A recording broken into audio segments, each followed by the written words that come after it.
నమస్తే, welcome to editor analysis. మన social మీడియాలోనే కాదు, అమెరికా సెనేటర్లలోనూ అజ్ఞానులు. Chilukuri Balaji versus America senate. Visa దేవుడిపై అగ్రరాజ్యం కుట్ర. ట్రంప్ నినాదం, భారతీయులపై దాడి. మన టాలెంట్ చూసి అమెరికాకు వణుకు. జియో పాలిటిక్స్ కదులుతున్నాయి.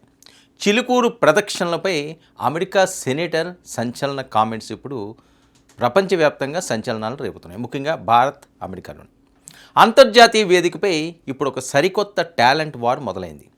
ఒకవైపు అగ్రరాజ్యం అమెరికా, మరోవైపు ఐటీ సామ్రాజ్యాన్ని శాసిస్తున్న భారతదేశ మేధో సంపత్తి.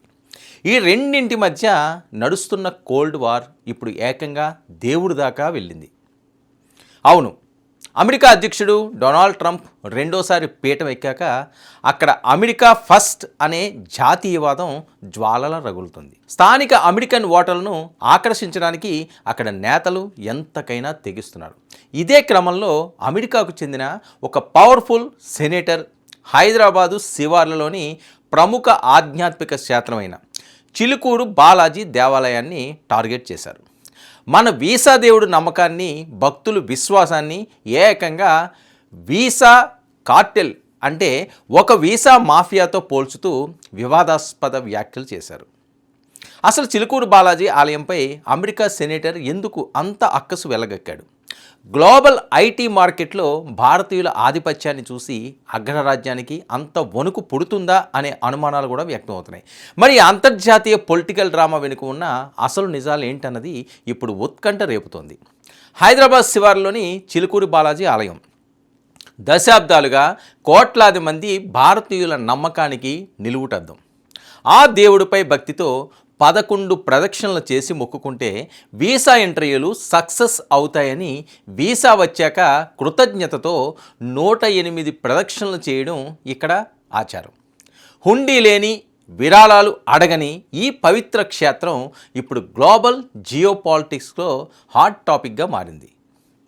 అమెరికాలోని మిస్సోరీ రాష్ట్రానికి చెందిన రిపబ్లికన్ సెనేటర్ ఎరిక్ స్మిత్ ఈ ఆలయాన్ని ఉద్దేశించి చేసిన వ్యాఖ్యలు తీవ్ర దుమారాన్ని ఇప్పుడు రేపుతున్నాయి.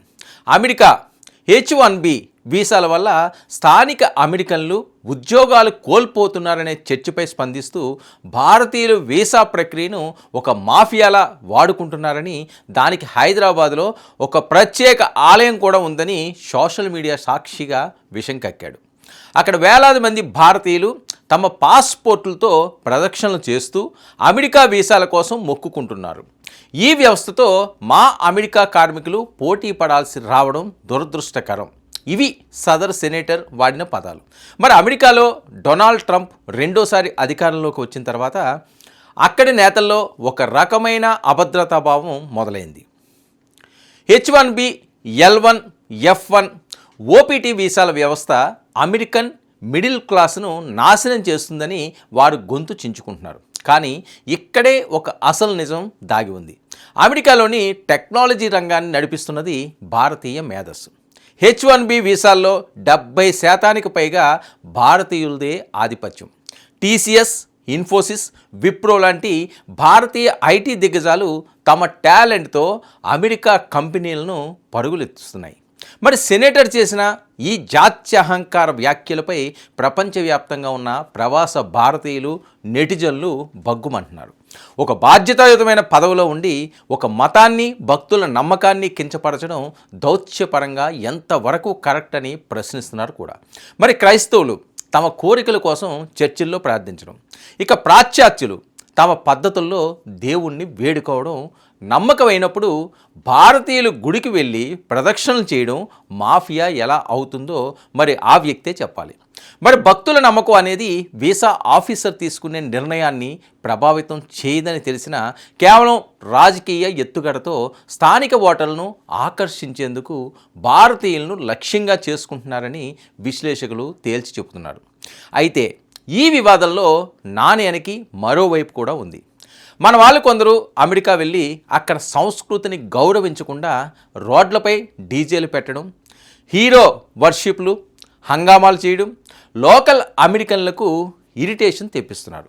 ఇది కూడా కొంతవరకు అక్కడి రాజకీయ నేతలకు అస్త్రంగా మారుతుంది. కానీ అసలు విషయం ఏంటంటే భారతీయులు ఐటీలో సూపర్ టాలెంటెడ్, తక్కువ వేతనాలతో ఎక్కువ అవుట్పుట్ ఇస్తారు. అమెరికన్లకు అది చేత కాదు. కాబట్టే అక్కడి కంపెనీలు మన వాళ్ళ కోసం క్యూ కడతాయి. అయితే ఇప్పుడు ట్రంప్ తెస్తున్న కఠిన నిబంధనల వల్ల భారతీయులు అమెరికాను వదిలి కెనడా, ఆస్ట్రేలియా, యూకే వైపు చూస్తున్నారు. నిజానికి ఈ వీసా దేవుడి వివాదం భారత్, అమెరికా మధ్య నడుస్తున్న మైండ్ గేమ్ అండ్ టాలెంట్ వార్కు సంకేతం. అమెరికా తన చేతకానితనాన్ని ఒప్పుకోకుండా మన సంస్కృతిపై దాడి చేయడం విచారకరం. ఇకనైనా భారతదేశం స్వయం సమృద్ధిపై దృష్టి పెట్టి గ్లోబల్ అవకాశాలను విస్తరించాల్సిన సమయం ఆసన్నమైందని ఈ కథనం చెబుతుంది. సో మొన్నటి వరకు కూడా డొనాల్డ్ ట్రంప్ మాట్లాడిన మాటలు, భారతదేశం మోదీ గారు నా దోస్తీ అంటాడు, నా మిత్రుడు అంటాడు, నా సోదరుడు అంటాడు. కానీ ఇష్టం వచ్చినట్లుగా ఆయనకి నచ్చిన విధంగా వేరే వేరే అంశాలన్నింటిలో భారత్ని ఇరికించాలని చూస్తున్నాడు. ఇప్పుడు ఆ సెనేటర్ వంతయ్యింది. ఇక్కడ దేవుల్ని అవమానిస్తారు, దేశాన్ని అవమానిస్తారు. భారతదేశం యొక్క చరిత్ర అమెరికాకి తెలియదు కాదు. బ్రిటిష్ సామ్రాజ్యాన్ని ఏ రకంగా భారతీయులు గడగడలాడించి పొలిమేరల్లో పరుగులు పెట్టించారన్నది గతం చెబుతున్న సత్యాలు. మా సత్యాన్ని మరిచి భారత్పై విషం కక్కాలన్నా లేకపోతే దేవుడిపై దుష్ప్రచారాలు చేసిన తగిన మూల్యం మాత్రం అమెరికా చెల్లించుకోక తప్పదు. ఇది ఒక మనిషితోటే సరిపోదు.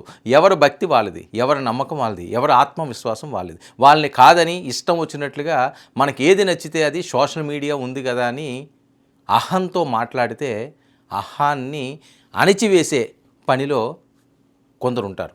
మరి అదే ఇప్పుడు ఆ సెనేటర్కి తగులుతుంది. ట్రంప్ అవనియండి లేకపోతే వేరే వాళ్ళు అవనియండి. భారతదేశ సంస్కృతి సాంప్రదాయాలను కానీ, భారతదేశ హిందుత్వాన్ని కానీ, లేకపోతే ఇక్కడ దేవతామూర్తులను కానీ ఇష్టం వచ్చినట్లుగా తమదైన శైలిలో కానీ తక్కువ చేసి మాట్లాడితే చాలా కష్టాలు తప్పవన్నది అమెరికా తెలుసుకోవాల్సిన అవసరం ఉంది. ఇది ఈనాటి editor analysis. Stay tuned to 99 news.